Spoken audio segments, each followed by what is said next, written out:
Hello everyone, I hope you are doing good. Now you are in the most important phase of your life, you entered in class 12 and we are going to be preparing for your future. So obviously you know that I am going to teach you the chemistry and we are going to start with the first chapter, that's solution. So without delaying any time, let's start solution. And I hope you know me, Paranjay here. Hi.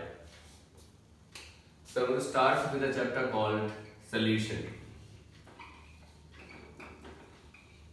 So the first question that comes in your mind is that what is solution?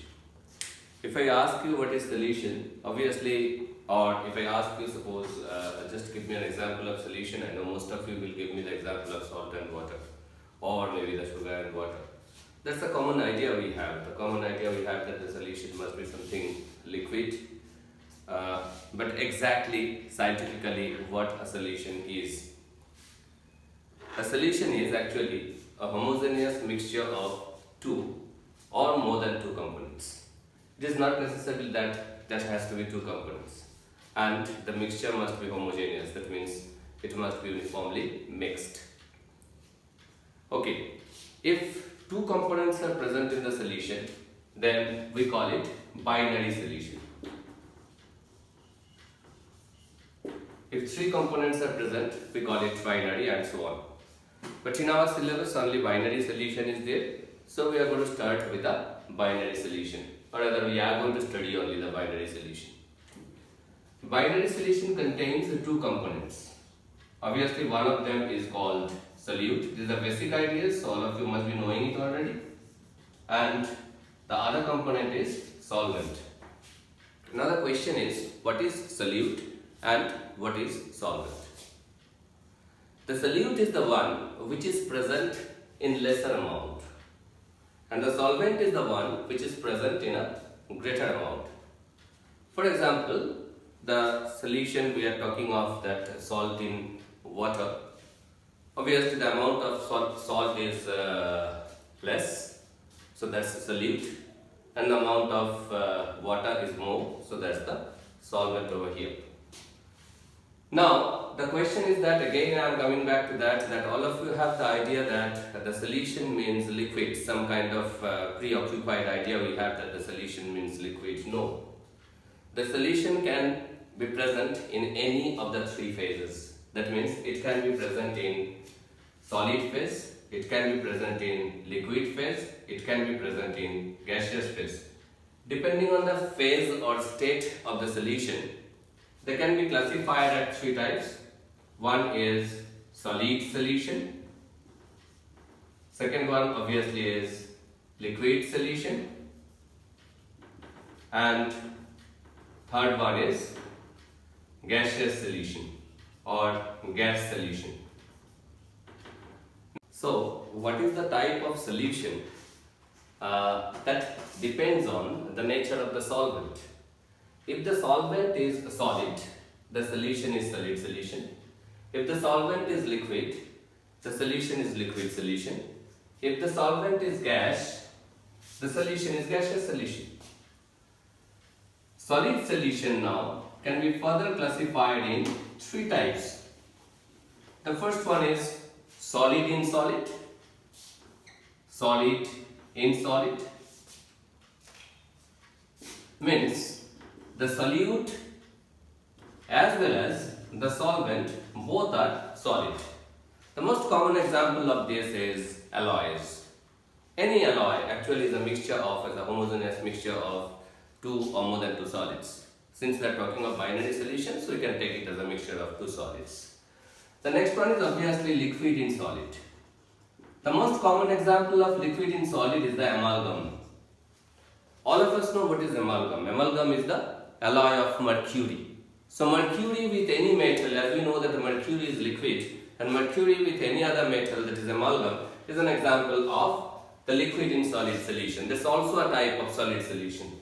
And the third one is obviously gas in solid solution.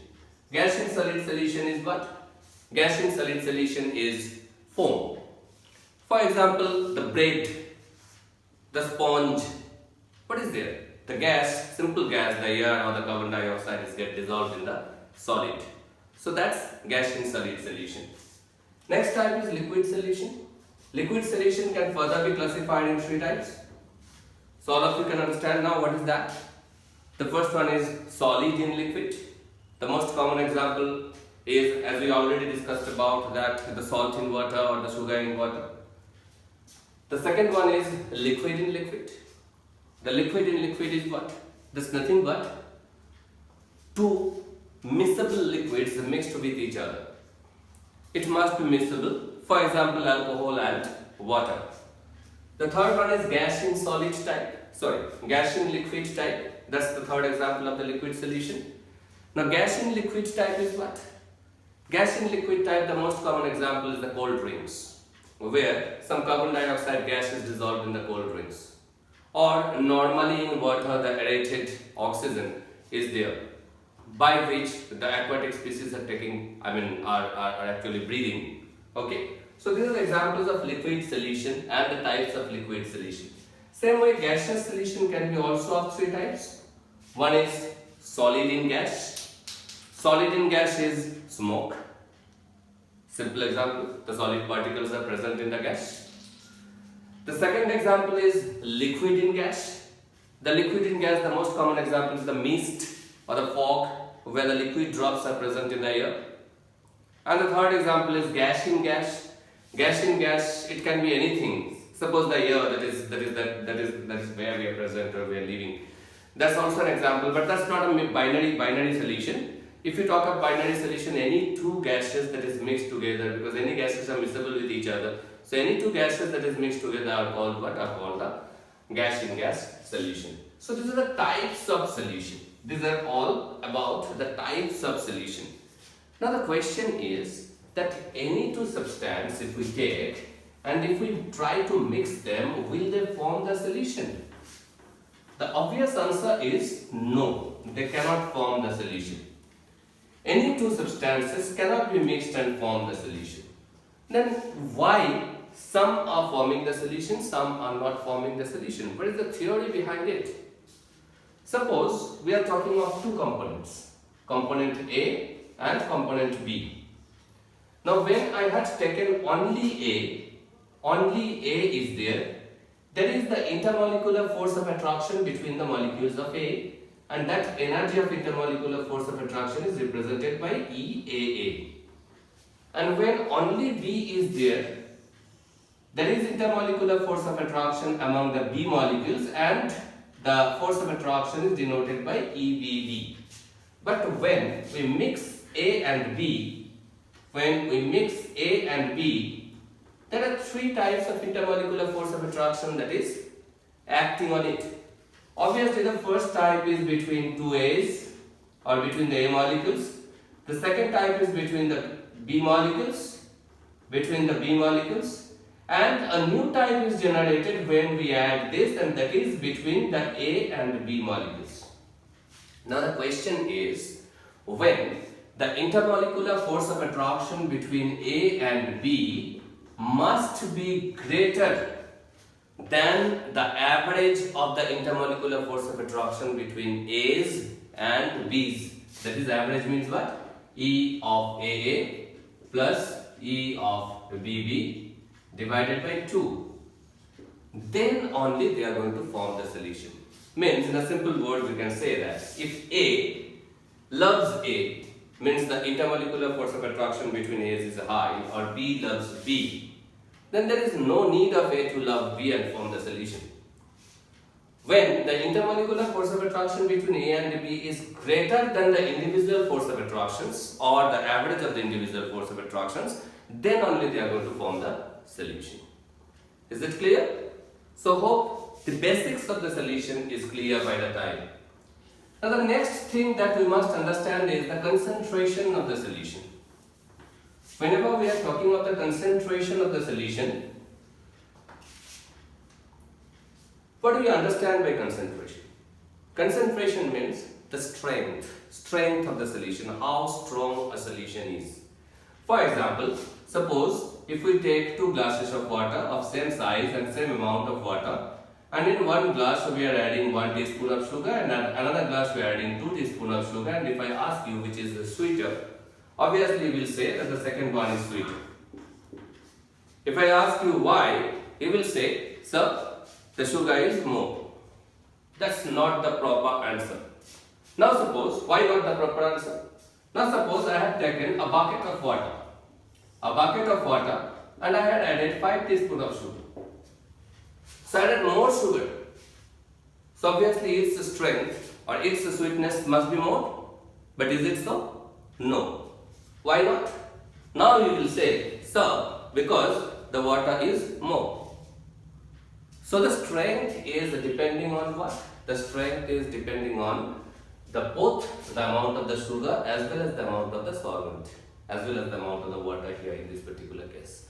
So it is depending on the amount of the solute as well as depending on the amount of the solvent. As you can see, if we keep the amount of the solvent fixed and increase the amount of the solute, then its concentration or the strength is increased. Whereas if we keep the amount of the solute fixed or vary also but increase the amount of the solvent, then its concentration is decreased. So directly we can say that the concentration is directly proportional, or concentration directly depends on the amount of solute and it inversely depends on the amount of solvent. Now, hope you understood what is concentration, the strength of the solution. Now this concentration of the solution can be expressed in different units. We have to know few of them. The first unit by which it can be expressed is molarity. Molarity. Now what is molarity? Molarity is nothing but the number of moles of the solute. Number of moles of solute that is dissolved in a liter of solution. How many number of moles of solute is dissolved in 1 liter of solution is called the molarity, and that is expressed by capital M. So mathematically we can write molarity is number of moles of solute divided by volume of solution in liter. The second unit, we'll come back to this, we'll come back to the molarity again. The second unit we are going to know is molality. Molality.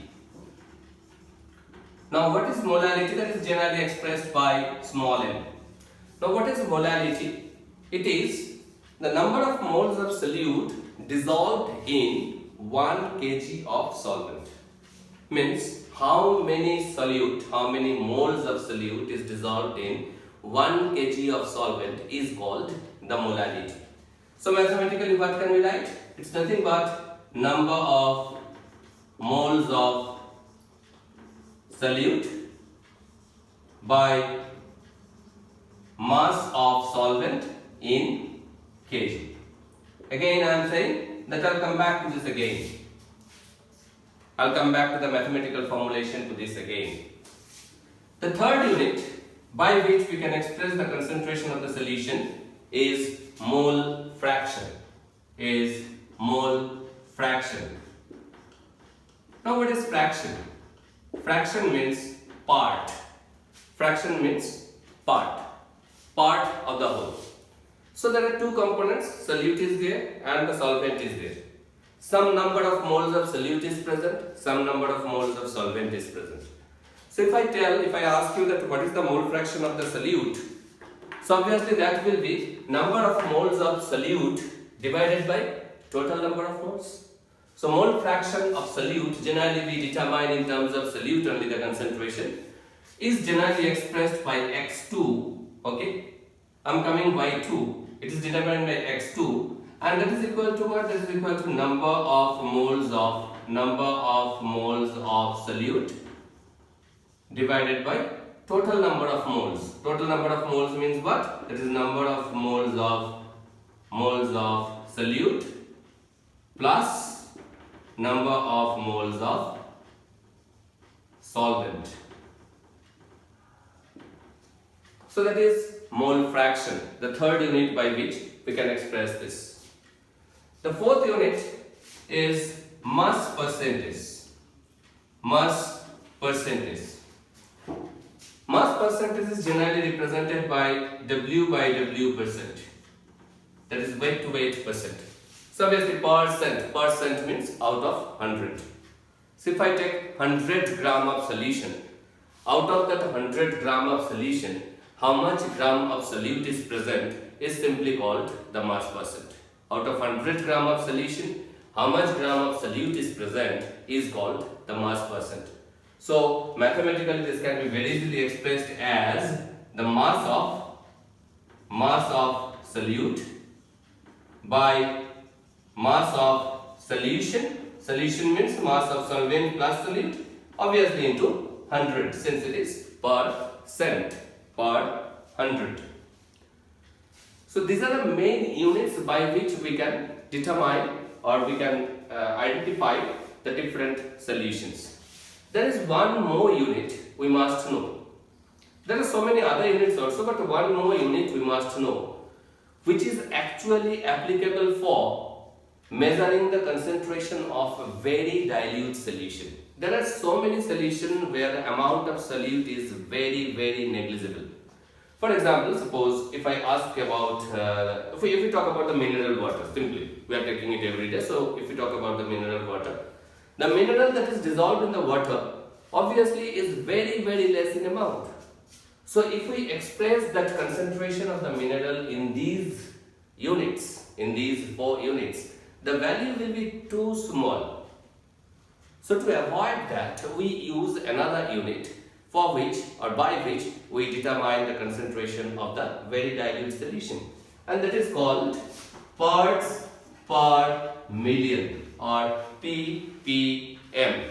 Parts per million. So part means again the amount of the substance divided by total amount, that is part. Part and fraction, there is no difference. So per million, that was percent, now it is per million. It's as simple as that. So that is equal to what? So that is equal to number of, or sorry, the mass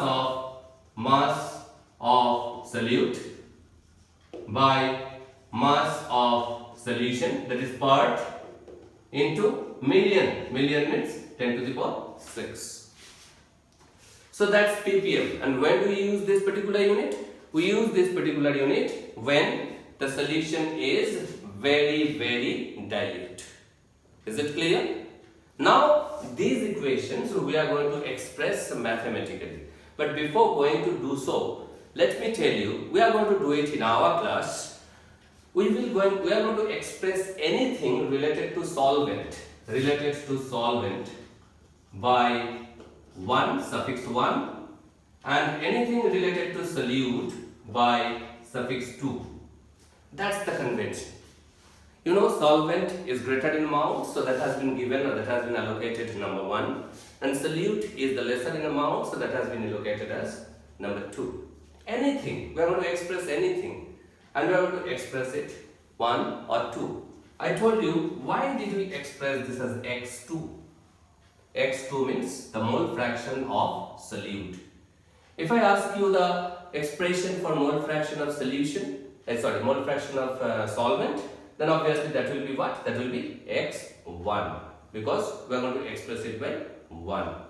Okay? Now let us find out, let us just get the mathematical expression for molarity, mass percentage and mole fraction. Okay? And obviously we can do it for ppm also. So number of moles of solute, molarity, first molarity. Number of moles of solute. Number of moles of solute is determined or denoted by N2. Solute 2, number of moles N2. Divided by volume of solution in liter. Volume of solution in liter, that is V. N2 by V. V in liter. Now N2 is what? N2 is number of moles. Number of moles means what? We have the mole concept. We studied the mole concept in class 11 too. What is number of moles? It's the mass of the solute by the molar mass of the solute. So that can be expressed as W2, that is mass of the solute, divided by molar mass of the solute divided by V. So that is equal to what? That is equal to W2 by M2 into V. That's the mathematical expression for molarity. Now what is molarity? What is molarity? Molarity is number of moles of solute. So may I write directly now W2 divided by M2 divided by mass of solvent in kg. Now whenever we are expressing this mass by W1 or W2, we are expressing it in gram. So mass of solvent in gram is W1.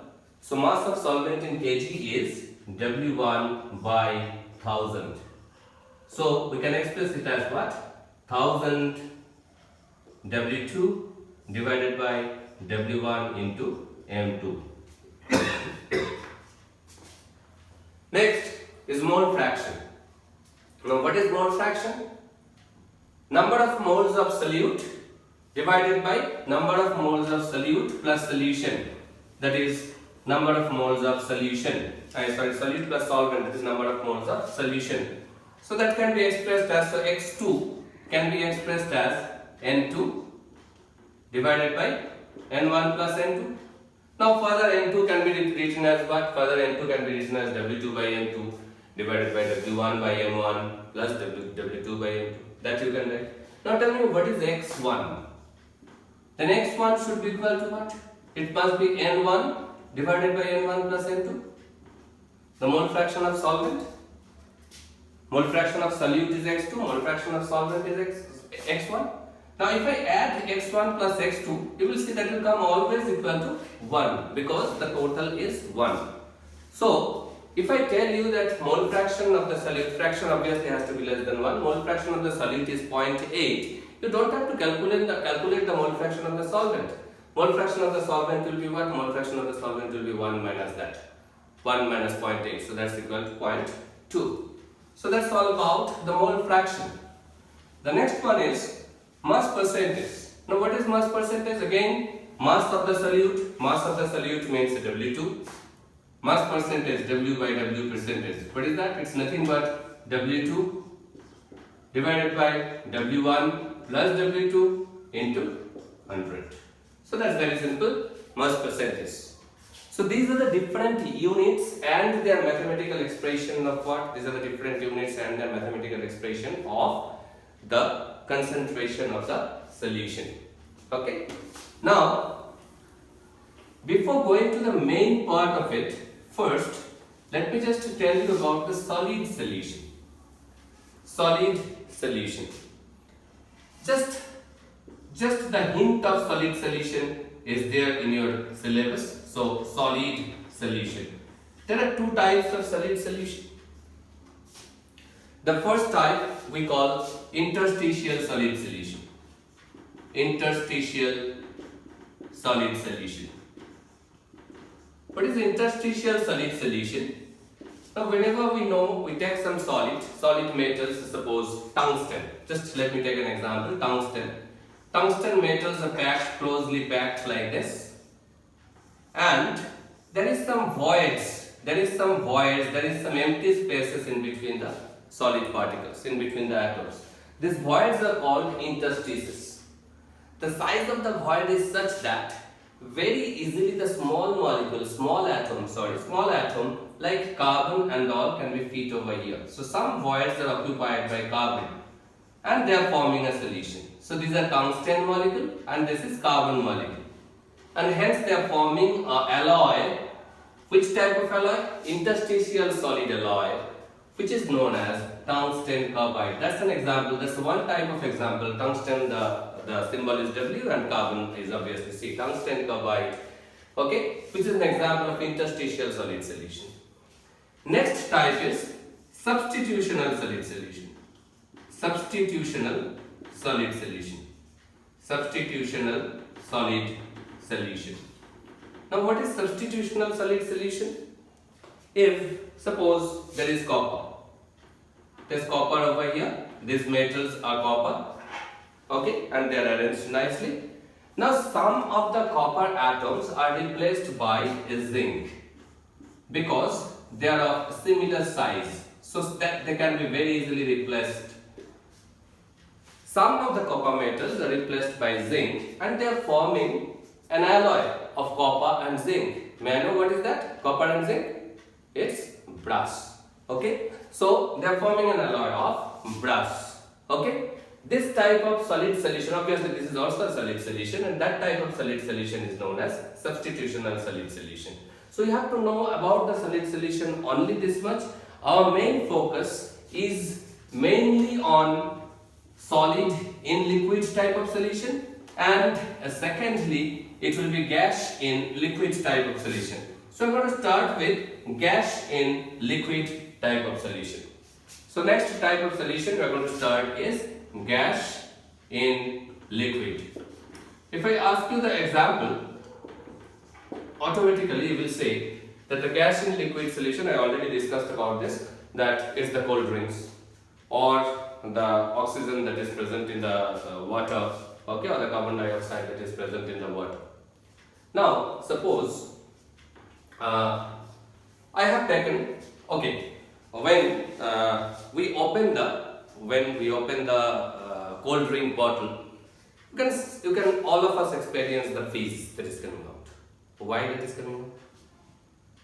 Because the gas that is dissolved in that, generally the carbon dioxide gas that is dissolved over there, is dissolved with a high pressure. As soon as we are opening the bottle, the pressure is released and the gas is going out. So see, what can I conclude from here? That more gas were dissolved. Under normal condition, that much gas was not there. More gas was dissolved when we applied a high pressure. A simple thing is told by Henry, and this particular phenomenon of gas and liquid is governed by that law called Henry's law. What he told is that the amount of pressure exerted by the gas in the liquid solution of gas in liquid is directly proportional to the mole fraction of it. Simple. Means more the fraction of the gas, more will be the partial pressure that will be exerted by the gas in the solution of gas in liquid.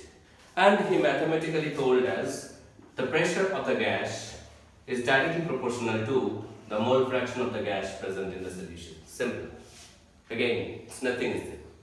So you can say that P is equal to some constant into X, and that constant is written as KH, which is called Henry's law constant or Henry's constant. What is P? The partial pressure that is exerted by gas in the solution of gas in liquid. KH is Henry's law constant and X is the mole fraction of it. Now if I just try to draw it graphically by plotting P versus X, you can understand that P versus X. So P is Y, I am putting it in the Y axis, X we are putting it in the X axis. So this one KH is nothing but the slope and the intercept is 0. Intercept is 0 means what? That the straight line is passing through the origin. And obviously the nature of the slope is positive over here. The KH is positive means nature of the slope is positive. So the value of X will increase with the value of Y. So the nature of the graph will be simply like this. The value of X will increase with the value of P, or the value of P will increase with the value of X. Now the next thing about this Henry's law is that about the Henry's law constant. A very interesting fact is found that this Henry's law constant is different for different gases, but that value depends on temperature. The value of KH depends on temperature. More the value of temperature, if the temperature is increased, the value of KH is also increased.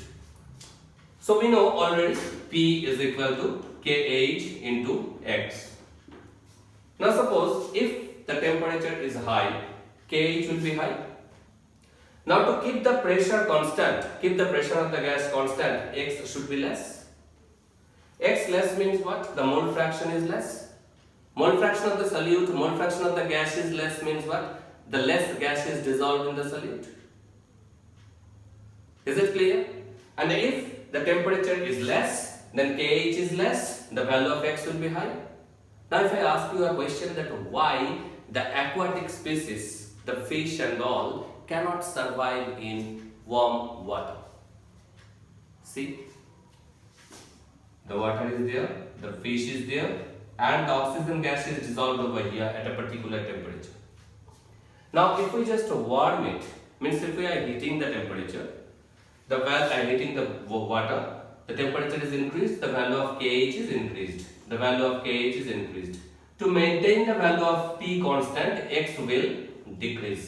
X is decreasing means the amount of oxygen is getting less, and hence the aquatic species cannot survive at the higher temperature. The optimum temperature in which the dissolved oxygen is maximum is 4 degrees Celsius. Is 4 degrees Celsius.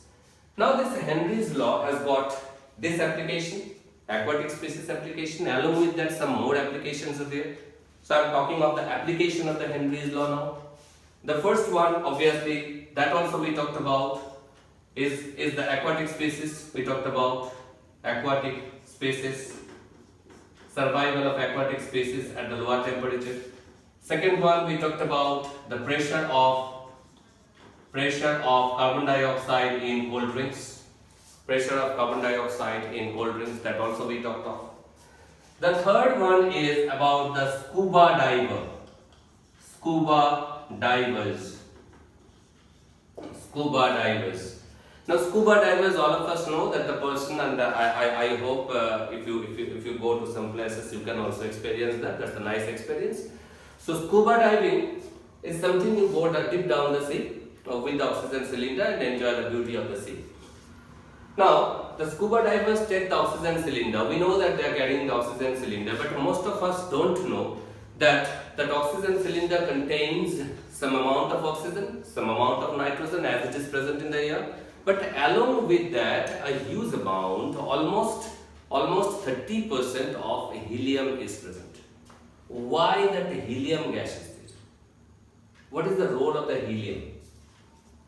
Now what happens, we know that the helium is a very light gas, or the lightest gas I should say. So it actually decreases the pressure of the gas on the blood vessel. The oxygen gas is going to the blood vessel, on top of that the water pressure is there.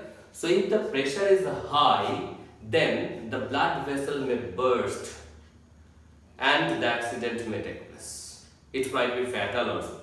So to avoid this, the oxygen gas along with nitrogen is mixed with what? Is mixed with helium to reduce the partial pressure of oxygen, so that we can avoid the burst of the vein. And this particular fact, if it happens, is called bends. So bends is what? Bends is because of the high pressure in the blood or blood vessel. If the blood vessel is burst, then that is called bends. So to avoid bends, by reducing the pressure of oxygen, we add the helium gas.